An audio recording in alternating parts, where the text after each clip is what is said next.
محتشم سامعین و حاضرین، سفر المظفر کے مہینے میں بر صغیر کی عظیم علمی روحانی شخصیت حضور سیدنا داتا گنج بخش علی حجویری رحمۃ اللہ تعالی علیہ کا عرس پاک ہوتا ہے۔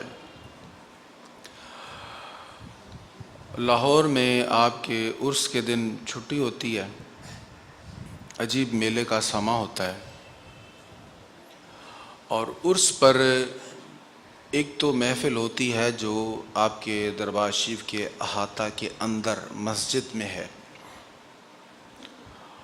اور ایک ماحول ہوتا ہے باہر کا عوامی ماحول۔ تو دیکھنے والا سمجھتا ہے کہ یہ سب کچھ ایک ہی چیز ہے، اور بہت ساری غلط فہمیاں لوگوں کے ذہنوں میں آ جاتی ہیں، اور لوگ سمجھتے ہیں کہ جو کچھ ہو رہا ہے لاہور میں یا لاہور کے مضافات میں، یہ سب شاید یہ اسی تصوف کا حصہ ہے یا دادا صاحب کی تعلیمات کا حصہ ہے۔ تو ایسا نہیں ہے۔ جو کام علماء کی نگرانی میں ہو رہا ہے مسجد کے احاطہ میں، وہاں حضور دادا صاحب کی تعلیمات کو بیان کیا جاتا ہے، اور جو باہر کا ماحول ہے، جو ڈھولک کی تھاپ پر رقص ہے، اور جو یہ سارے لفنگوں والے جو کام باہر جو لوگ کر رہے ہیں، اس کا نہ تصوف کے ساتھ کوئی تعلق ہے، نہ حضور داتا گنج بخش علی حجویری کی تعلیمات کے ساتھ کوئی تعلق ہے۔ اور بہت سارے بہروپیے، بہت سارے فراڈیے، دو نمبر تو نہیں میں کہوں گا، کیونکہ دو نمبر جو ہے، دو نمبر ہوتا ہے ایک نمبر کی کاپی۔ تو کاپی جو ہوتی ہے وہ ہو بہو اصل کے جیسی ہوتی ہے، کاپی دیکھنے میں ہو بہو اصل کے جیسی ہوتی ہے۔ تو دو نمبر تو اس کو کہیں گے جو اصل کی طرح ہو، اصل کے مشابہ ہو، جس نے اصل کو کاپی کیا ہو، یعنی جو ظاہراً تو اصل کی طرح ہے لیکن حقیقت میں اصل ہے نہیں، اس کو آپ دو نمبر کہیں گے۔ جس نے کاپی بھی نہیں کیا اور بلکہ اصل کی مخالفت کی، عملاً یا قولاً یا فعلاً، جس طرح بھی، اس کو ہم دو نمبر نہیں کہہ سکتے۔ یہ 3-4 نمبر سے آگے والا معاملہ ہوتا ہے۔ عوام پہ ایسے لوگوں کے دھوکے میں آ جاتے ہیں اور گمراہی پھیلتی ہے۔ وہ اولیاء جو لوگوں کو اللہ کے قریب کرتے تھے، جن کی بارگاہ میں پہنچ کر اللہ کا قرب نصیب ہوتا تھا، ان اولیاء کے نام پر ایسے بہروپی آ گئے ہیں جو اللہ تعالیٰ کی بارگاہ سے لوگوں کو ہٹا رہے ہیں، دور کر رہے ہیں۔ تو چند باتیں حضور دادا صاحب کی کشف المحجوب سے اقتباسات کچھ میں لایا ہوں آپ کے لیے۔ آپ اللہ تعالیٰ کے عظیم ولی تھے، بہت سارے اساتذہ سے آپ نے اکتساب فیض کیا ہے، اور عظیم علماء تھے، وہ بہت بڑے بڑے اپنے دور کے، کوئی اصول میں ماہر تھا، کوئی حدیث میں ماہر تھا، کوئی تفسیر میں ماہر تھا، کوئی تصوف کا بہت بڑا بادشاہ تھا، جن اساتذہ سے آپ نے علم حاصل کیا۔ کئی اساتذہ کا آپ نے ذکر کیا اپنی کتاب میں۔ ایک استاد صاحب ہیں ابو احمد مظفر، کہتے ہیں میں ایک بار ان کی بارگاہ میں گیا، لمبا سفر کر کے ہمدان میں تھے وہ، ان کی بارگاہ میں گیا اور کہنے لگے بتاؤ کیسے ہو، کیا حال ہے؟ میں نے کہا حضور بس دل چاہتا ہے سما سنوں، جس کو ہم محفل سما کہتے ہیں نا، عام طور پر قوالی کو محفل سما کہا جاتا ہے، تو دل چاہتا ہے سما سنوں۔ کہتے استاد صاحب نے فوراً سما کرنے والوں یعنی قوالوں کو بلایا، میں نے سما سنا، طبیعت حشاش ہوئی۔ تو فرمانے لگے کہ سما سے لطف آیا؟ میں نے کہا جی، اب طبیعت خوش ہو گئی۔ کہنے لگے اسی پر اکتفا نہ کرنا، ایک وقت آئے گا کہ سما کی لذت تمہیں کوے کی آواز سے زیادہ اچھی نہیں لگے گی۔ ایک وقت آئے گا سما کی لذت، سما کی آواز تمہیں کوے کی آواز سے زیادہ اچھی نہیں لگے گی۔ یہ وقت تب آئے گا جب تم مشاہدہ حق حاصل کر لو گے، یعنی اللہ تعالیٰ کی عبادت کر کر کے اس کا قرب پالو گے، تو پھر تمہیں اس کی لذت اتنی آئے گی کہ سما کی طرف تمہارا میلان نہیں رہے گا۔ اور یاد رکھو اسی سما کی لذت میں گم نہ ہو جانا، ورنہ یہیں پر رہ جاؤ گے۔ استاد صاحب کی یہ بات آپ کو اتنی اچھی لگی کہ آپ نے اپنی کتاب کا اس کو حصہ بنایا۔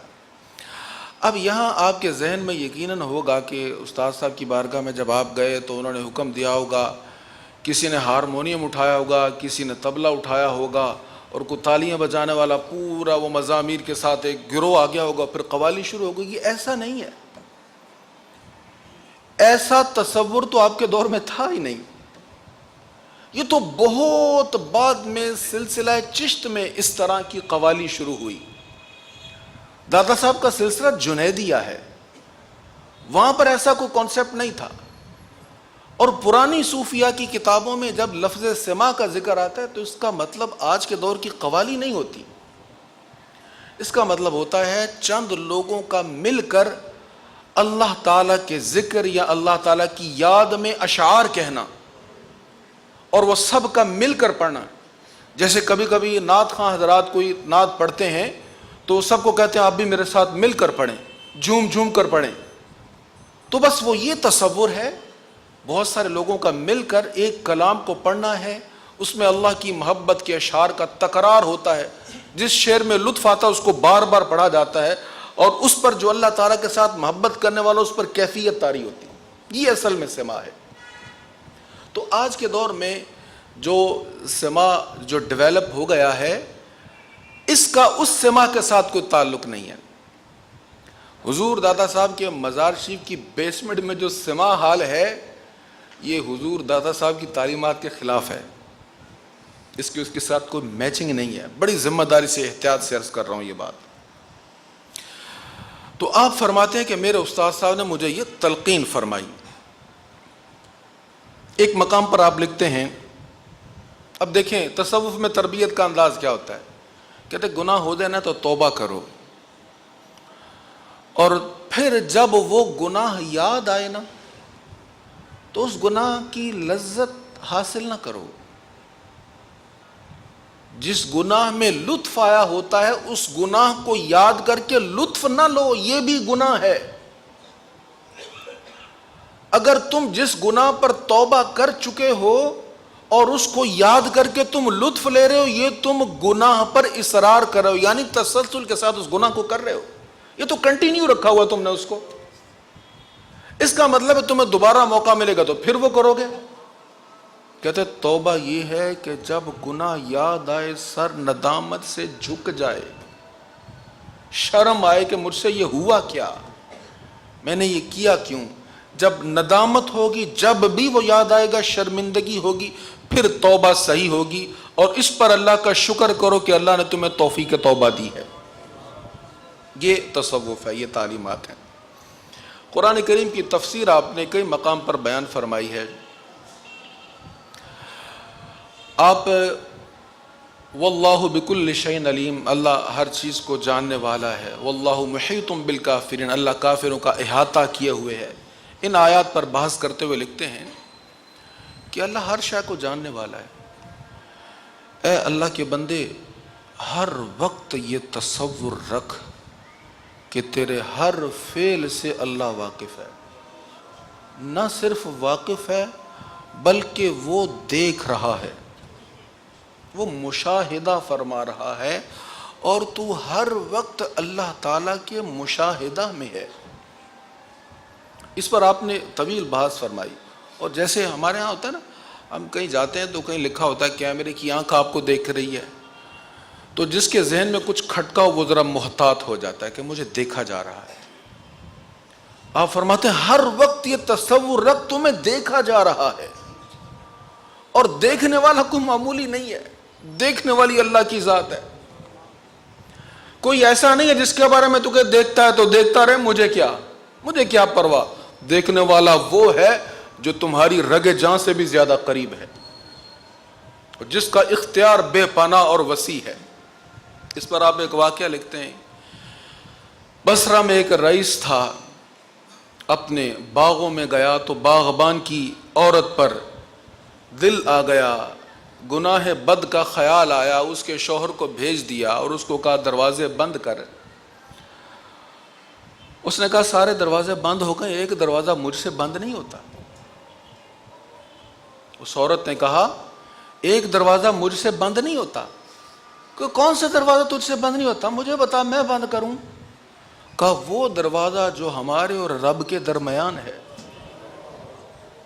اس نیک بندی کے منہ سے نکلے ہوئے یہ جملے کا اثر ہوا، وہ گناہ سے بچ گیا۔ تو فرمایا یہ تصور رکھو ہر وقت وہ دروازہ کھلا ہے، وہ دروازہ کبھی بند ہونے والا نہیں ہے۔ اب دیکھیں صوفی کا کام کیا ہوتا ہے۔ ہمارے ہاں جو صوفی کا ایک معنی عام طور پہ سمجھ لیے گا وہ کچھ اور ہے۔ تو صوفی وہ ہوتا ہے جو قرآن کریم کو یا حدیث مصطفیٰ کو آسان کر کے لوگوں کے دلوں میں اتار دے۔ صوفی کا تصور قرآن و حدیث کے اگینسٹ نہیں ہوتا، خلاف نہیں ہوتا۔ تو آپ نے واللہ بکل شیء علیم، اللہ ہر چیز کو جاننے والا ہے، اس کی تفسیر بیان کرتے ہوئے یہ واقعہ سمجھایا اور بتایا کہ یہ تصور پختہ رکھو، اللہ تعالیٰ دیکھ رہا ہے۔ نماز کی شرائط آپ نے ایک مقام پر بیان کی، نماز کی شرائط، نماز کے فرائض جن کا ہونا ضروری ہے، جن کے بغیر نماز مکمل نہیں ہوتی یا نماز شروع نہیں ہو سکتی، ان کو بیان کرتے ہوئے لکھتے ہیں ہاں یہ نماز کی شرط ہے کہ تمہارے کپڑے بھی پاک ہوں، تمہارا بدن بھی پاک ہو، تمہاری جگہ بھی پاک ہو، لیکن صرف اسی تک محدود نہ رہ جانا۔ اس شرط کی حقیقت یہ ہے کہ تمہارا بدن تو پاک ہو ہی، تمہارا من بھی پاک ہو، تمہارا دل بھی پاک ہو، اور صرف لباس کو دھو کر پاک کرنے کے تصور تک محدود نہ رہنا، بلکہ یہ بھی ذہن میں رکھنا کہ تمہارا لباس حلال آمدنی کا ہو، وگرنہ وہ دھونے سے پاک نہیں ہوگا۔ اگر اس کی خریداری میں تم نے کچھ ایسا ویسا کر لیا تو جتنا مرضی دھو لو، اس میں وہ جو پاک اور ناپاک والی نجاست ہے وہ تو دھونے سے نکل جائے گی، لیکن جو حلال و حرام والا معاملہ وہ تو نہیں نکلے گا۔ پھر فرماتے ہیں یہ ساری شرائط کا ذکر کرتے ہوئے آپ فرماتے ہیں کہ نماز میں قیام فرض ہے، کھڑے ہونا فرض ہے۔ یہ میں پہلے بھی عرض کر چکا ہوں ایک بار کہ جو کھڑے ہو کر نماز پڑھ سکتے ہوں ان کے لیے بیٹھ کر پڑھنا جائز نہیں ہے، اور اگر کسی کو رکوع میں مشکل ہے یا سجدہ میں مشکل ہے اور وہ کھڑے ہو سکتا ہے تو اس کو قیام کھڑے ہو کے کرنا چاہیے۔ رکوع کے وقت وہ چیئر پر بیٹھ جائے، سجدے کے وقت وہ چیئر پر بیٹھ جائے اور اشارہ کر لے۔ تو آپ اس کی تشریح کرتے ہوئے لکھتے ہیں کہ قیام فرض ہے، لیکن یہ قیام کرتے ہوئے اس کی حقیقت کو بھی ذہن میں رکھو، جیسے آج تو اللہ کے حضور حاضر ہونا تجھ پہ لازم ہے، ایسے ہی چاہو یا نہ چاہو ایک دن تجھے اللہ کے حضور قیامت کے دن حاضر ہونا ہے۔ اس قیام کو ذہن میں رکھو کہ تم نے اس کے حضور پیش ہونا ہے۔ تو ایسے تصورات آپ نے اس کتاب میں آپ نے دیے ہیں۔ بہت سی ایسی چیزیں جو اس دور میں بھی تصوف کے نام پر لوگوں کو دھوکہ دینے کے لیے دی جاتی ہیں، تو اس کا بھی آپ نے قلع کیا ہے۔ آپ کہتے ہیں گروہ کہتا ہے کہ انسان کے پاس مال و دولت کی کثرت ہونی چاہیے، اور انسان کے پاس مال کی تنگی اور عسرت نہیں ہونی چاہیے، کیونکہ جس کے پاس اسباب نہیں ہے، مال و دولت نہیں ہے، اس کے لیے صبر کا حکم ہے تو اس کو صبر کرنا پڑتا، وہ مقام صبر ہے۔ لیکن جس کے پاس مال ہے اس کو شکر کا حکم ہے، وہ مقام شکر میں ہے، اور شکر کرنے والا وہ ہے جس پر اللہ تعالیٰ کے انعامات زیادہ ہیں، تو یہ زیادہ بہتر ہے۔ آپ فرماتے ہیں ہاں ٹھیک ہے، وہ بھی ٹھیک ہے، یہ بھی ٹھیک ہے، لیکن یہ نہ کہو کہ وہ زیادہ بہتر ہے۔ بڑی خوبصورت بات آپ نے کہی۔ آپ کہتے ہیں دیکھو جس کے پاس نعمتیں ہیں اس پر لازم ہے حق بندگی ادا کرتے ہوئے اللہ کا شکر ادا کرے کہ اللہ تعالیٰ نے اس کو نوازا ہے، ہر نعمت پر اللہ کا شکر ادا کرے، تو وہ مقام شکر میں ہے۔ اور جس کو تکلیف ہے، مصیبت ہے، اس پر لازم ہے کہ ہر حال میں اللہ کا صبر کرے، وہ مقام صبر میں ہے۔ پھر فرماتے ہیں کہ جو شکر کر رہا ہے اس کی جزا کیا ہے؟ کہتے ہیں شکر کرنے والے کی جزا اللہ قرآن میں فرماتا ہے لَإِن شَكَرْتُمْ لَأَزِيدَنَّكُمْ، اگر تم شکر کرو گے تو میں تمہیں اور عطا فرماؤں گا۔ تو شکر کرنے والے کی نعمتوں کو اللہ تعالیٰ بڑھا دیتا ہے، انعامات کی بارش اور برستی ہے۔ تو فرمایا مقام میں شکر یہ ہے نعمتیں بڑھتی ہیں، اللہ نعمتیں زیادہ عطا فرماتا ہے، لیکن مقام صبر کیا ہے؟ فرمایا ان اللہ مع الصابرین، اللہ فرماتا ہے میں صبر کرنے والوں کے ساتھ ہوں۔ مقام شکر یہ ہے کہ نعمتیں بڑھتی ہیں، اور مقام صبر یہ ہے کہ نعمتوں والا رب مل جاتا ہے۔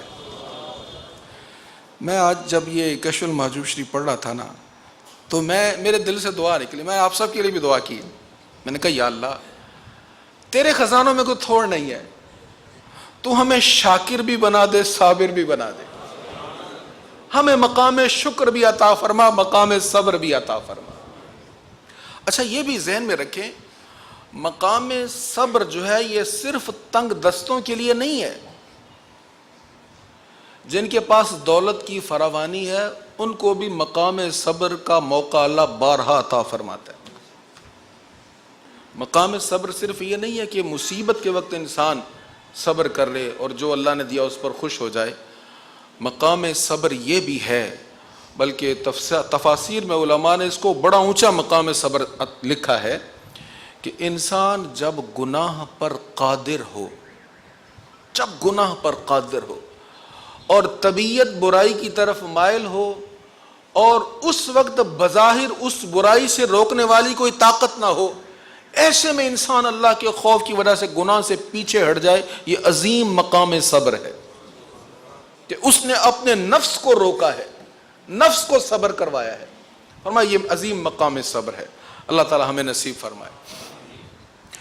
حضور داتا گنج بخش علی حجویری رحمۃ اللہ تعالی علیہ یہ مقام، ان مقامات کے حجابات جو تھے وہ ہٹاتے تھے لوگوں سے۔ آپ کی کتاب کا نام ہی کشف المحجوب ہے، حجابات کا کشف، پردوں کا ہٹانا۔ کبھی کبھی یہ بھی ایک تصور ہے، تصوف کے اندر ایک اصطلاح ہے، ایک ٹرم ہے کہ کبھی کبھی انسان کسی حجاب کی وجہ سے نیک کام سے رک جاتا ہے، کسی حجاب کی وجہ سے نیک کام سے رک جاتا ہے، تو اس کو کہا جاتا ہے کہ یہ حجاب بیچ میں آ گیا۔ اس کی مثال آپ یوں سمجھے، آپ نے کوئی کام کرنا ہے تو بڑا ٹارگٹ آپ نے حاصل کرنا ہے، تو آپ کہتے ہیں یار یہ کام میں کروں ضرور، مجھے یہ کرنا چاہیے، لیکن بیچ میں میرے یہ رکاوٹ ہے، جس کو ہم کہتے ہیں دیوار، تو دیوار بیچ میں کھڑی ہوتی۔ ایسے ہی روحانیت میں، عملی زندگی میں بہت سارے حجابات ہوتے ہیں۔ مثلا میں داڑھی شریف ضرور رکھوں، حضور کی سنت پر عمل کروں گا، حضور کی پیاری سنت ہے، حضور نے اتنی محبت کی اس سے، لیکن یہ بیچ میں مسئلہ ہے۔ اب یہ جو بیچ میں مسئلہ آتا ہے نا، جو ہمارے ذہن میں پھنس جاتا ہے، یہ حجاب ہے۔ یا کبھی کبھی انسان پر ایسا وقت آتا ہے کہ انسان کہتا ہے نماز تو مجھے پڑھنی چاہیے، میں ضرور نماز پڑھوں گا اور انشاءاللہ میں نمازی بن جاؤں گا، لیکن یہ بیچ میں یہ ذرا مسئلہ میرا حل ہو جائے۔